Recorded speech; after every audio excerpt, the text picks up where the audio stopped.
Ladies and gentlemen, boys and girls, it's Diego, and this video is about one of the primary qualifications for a K-1 visa or a green card or spousal visa.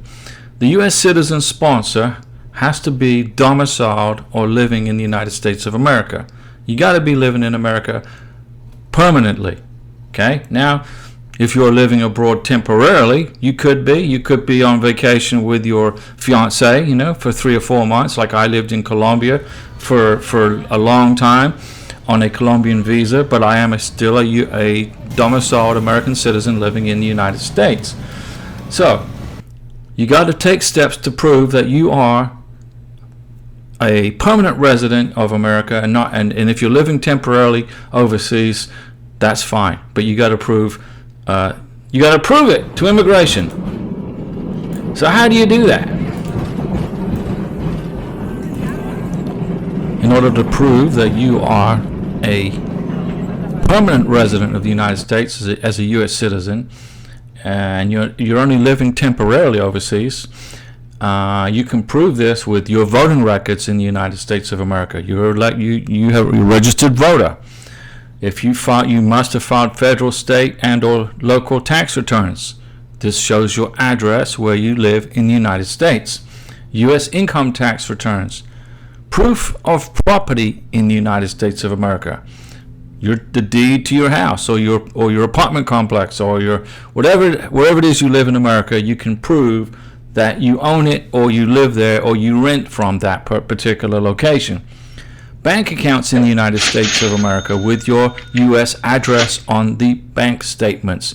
A permanent mailing address in the United States. And you can prove your evidence of temporary stay. If you live abroad temporarily, let's suppose you're a contractor working overseas for the U.S. government. That's temporary. You have a U.S. driver's license. You have children registered in U.S. schools.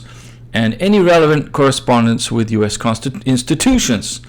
Like you could be writing letters to your congressman trying to get your K-1 visa speeded up a little bit faster. Okay? So, there you go.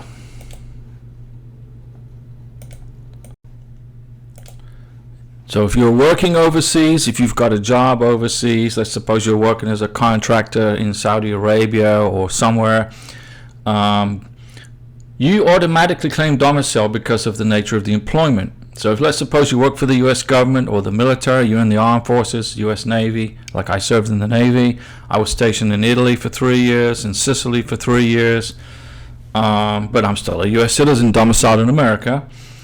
If you work for a U.S. firm or a corporation involved overseas in doing stuff, or a public international organization, you're a volunteer or getting paid to work for the U.S. government in a foreign country, etc.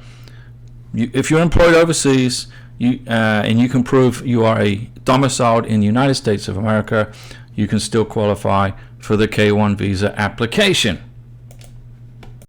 If you cannot prove any domicile in America, if you cannot prove that you have a permanent residency in the United States of America, you got no evidence of anything other the things I've just mentioned in this video, then you are probably not going to qualify for the K-1 visa application.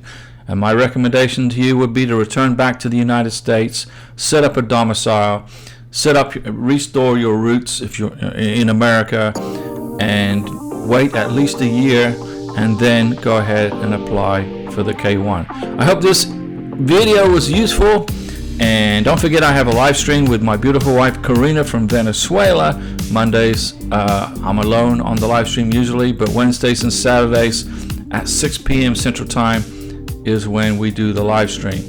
And thanks for watching. Okay, I'll talk to you later. See you later. Bye.